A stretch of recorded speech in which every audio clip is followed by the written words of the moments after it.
Bienvenue sur Intime Connexion, le podcast qui t'informe et t'accompagne vers l'épanouissement intime. Je suis Zina Hamzaoui, sage-femme, sexologue clinicienne, thérapeute de couple et auteure du livre Chut Chouma, et j'ai comme mission de transmettre ce que j'ai appris depuis plus de 10 ans pour enfin parler santé sexuelle sans tabou, tout en étant aligné avec nos valeurs spirituelles et de pudeur. Salam alaikum, j'espère que tu vas bien, ainsi que tes proches. Alors en ce mois béni, je me devais de, bien évidemment, partager un épisode autour du mois de Ramadan et surtout du jeûne pour les femmes enceintes et les femmes qui allaitent. Donc comme vous le savez maintenant, je suis aussi sage-femme et dans mon quotidien, je rencontre des femmes qui se posent la question, est-ce que je jeûne ou pas? Zina, est-ce que je peux ne pas jeûner? J'ai envie de jeûner mais j'y arrive pas, ou j'ai envie de jeûner mais j'ai peur de mal faire. Donc on sait bien que le jeûne n'est pas obligatoire pour les femmes enceintes et les femmes qui allaitent si elles ont peur pour elles ou pour leur bébé. Et donc, il faut savoir que, en fait, c'est vraiment du cas par cas.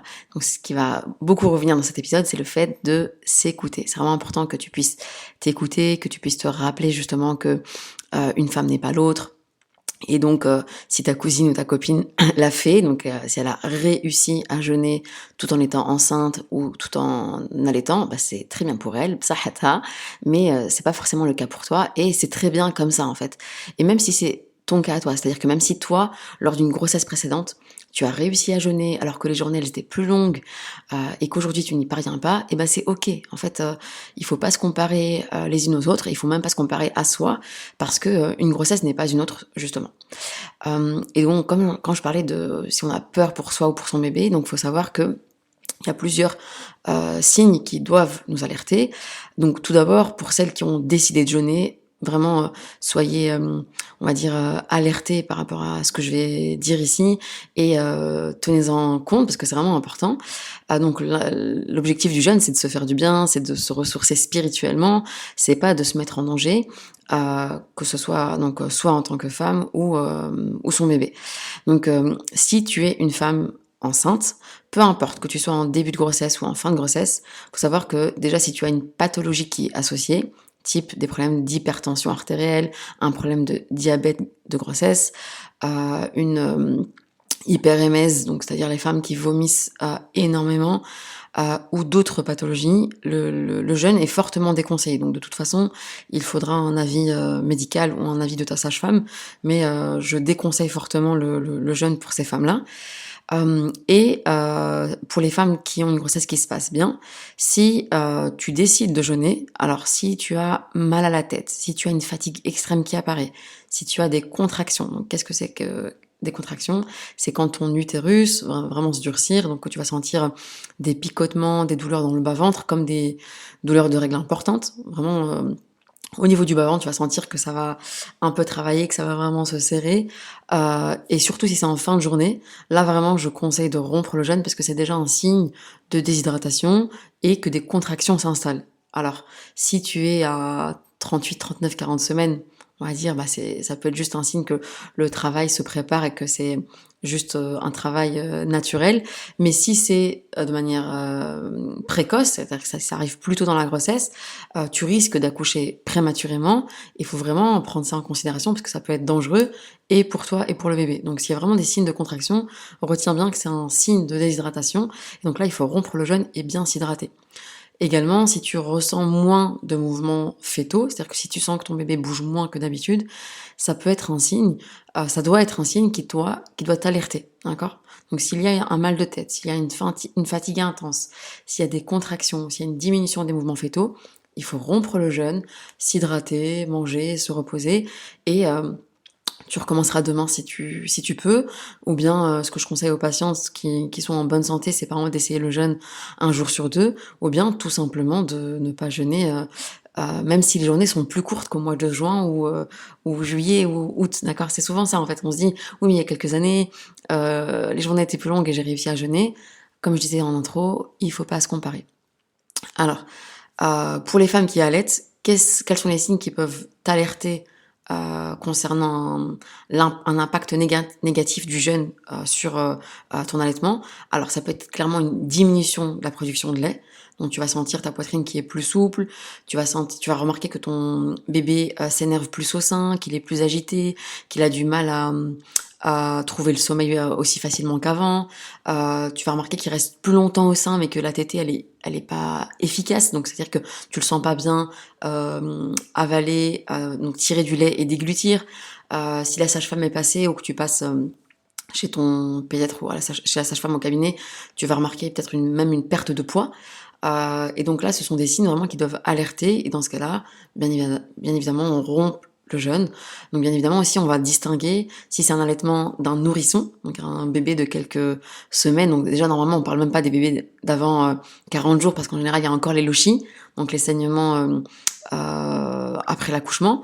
Et donc là, dans ce cas-là, la femme, de toute façon, elle ne peut pas jeûner. Mais si tu as dépassé cette période-là et que tu te sens d'attaque pour jeûner, donc s'il y a un de ces signes-là, donc diminution de la production, diminution du poids du bébé, un bébé plus agité, tu sens vraiment que ton bébé n'est pas rassasié, dans ce cas-là, il faudrait vraiment rompre le jeûne. Donc je disais, on va distinguer un nourrisson qui est allaité, donc clairement on déconseille le jeûne chez les nourrissons juste de quelques mois, et donc c'est à distinguer d'un bébé qui est déjà au-delà de 5-6 mois, qui a déjà la diversification alimentaire qui est en place, c'est-à-dire qui a déjà des repas avec des légumes, voire même avec des féculents s'il est déjà plus grand. Et donc là, le nombre de tétées est déjà moindre, d'accord? Donc ça peut être plus facile à gérer dans le quotidien. Pour celles qui me disent oui, mais Zina, moi j'allaite et pourtant j'ai une augmentation de ma production de lait, c'est très bien, ça hâte comme encore une fois, mais c'est pas le cas pour toutes, d'accord? Et de grâce, arrêtons entre femmes de nous tirer des balles dans les pieds. Comme je vous dis toujours, les pires ennemis des femmes sont les femmes, et donc ça sert à rien de dire regarde, moi j'ai essayé, j'y suis parvenue, donc toi aussi fais un effort. Il y a rien de pire en fait pour une femme qui est enceinte ou une femme qui allaite d'entendre ça et du coup de développer vraiment une sorte de culpabilité. C'est déjà pas évident comme ça, mais après voilà, c'est à nous vraiment en tant que femme enceinte ou en tant que femme allaitante de justement comprendre aussi que le mois de Ramadan, ce mois béni, n'est pas exclusivement autour du jeûne. En fait, il y a d'autres activités spirituelles qui peuvent justement être mises en place, être développées, comme le dhikr, donc la méditation, le fait de prier sur le prophète sallallahu alayhi wa sallam, le fait de se retrouver seul et de réfléchir, le fait de faire certaines exhortations, certaines invocations, le fait de lire le Coran, le fait de faire des aumônes, le fait de passer du temps en famille, se rappeler aussi que c'est une période durant laquelle, en fait, on est récompensé aussi d'une autre manière. Le fait de prendre soin de soi en tant que femme quand on est enceinte et quand on allaite, le fait de prendre soin d'un petit être qui est en train de grandir et de se développer dans notre utérus,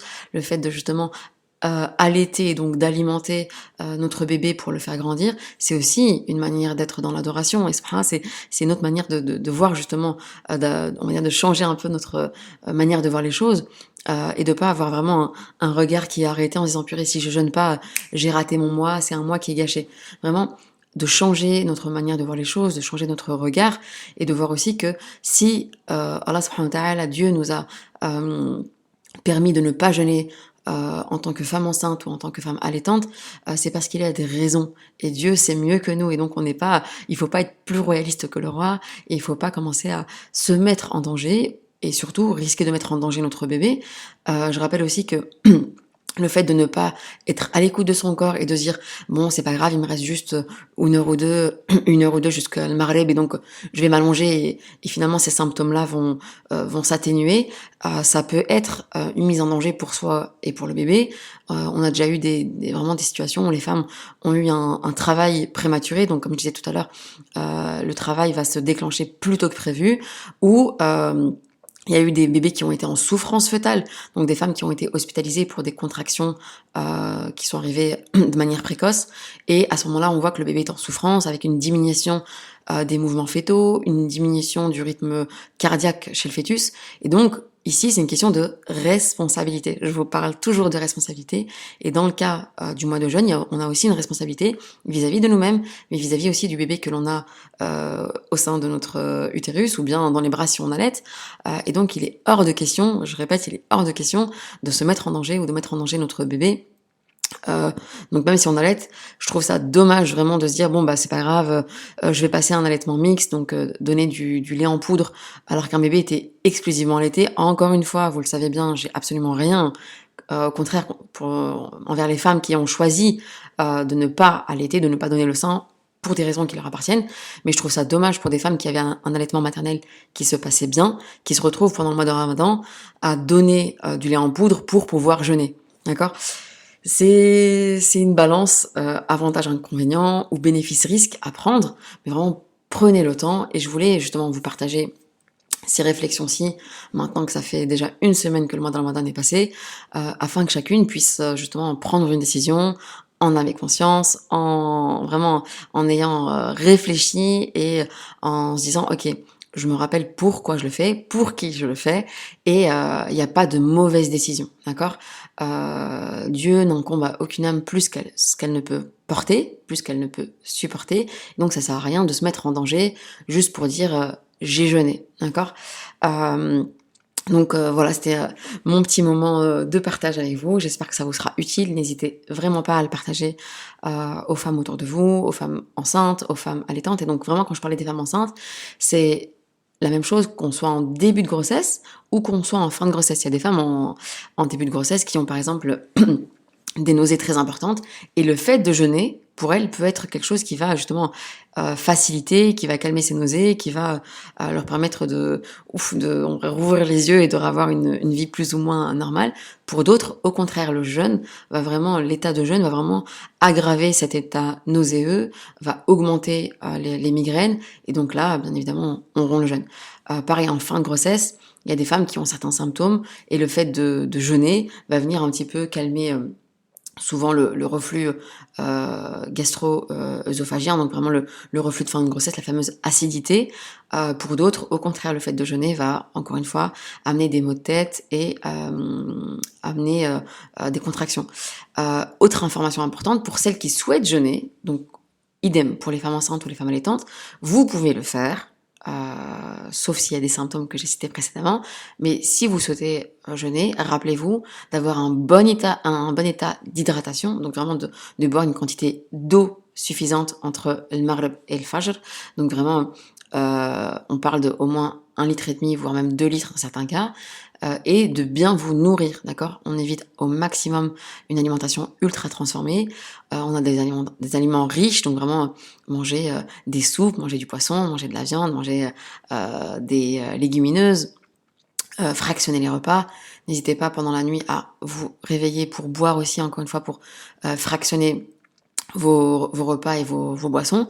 Et si tel est le cas, dans ce cas-là, vous verrez que vous serez en meilleur état de santé, en meilleure forme pour pouvoir tenir la journée. N'hésitez pas aussi à vous reposer, et donc là on parle bien d'un repos en position allongée, d'accord, afin de soulager vos surrénales. Et donc n'hésitez pas à faire des petites siestes, même des micro-siestes de 15-20 minutes, sans forcément rentrer dans un sommeil profond, mais ça peut être tout à fait suffisant pour vous ressourcer et redémarrer du bon pied. Donc voilà, si vous avez d'autres astuces, n'hésitez pas à me les partager. Prenez soin de vous, prenez soin de votre foi, et je vous dis à très vite, Inch'Allah. Merci d'avoir écouté cet épisode d'Intime Connexion. J'espère qu'il t'a apporté des informations précieuses et utiles pour t'accompagner vers une sexualité épanouie. N'oublie pas de t'abonner au podcast pour ne manquer aucun nouvel épisode. Tu peux également me suivre sur les réseaux sociaux pour rester informé de mon actualité. Si tu as des questions, des suggestions de sujets ou des témoignages que tu souhaiterais partager, n'hésite pas à me contacter.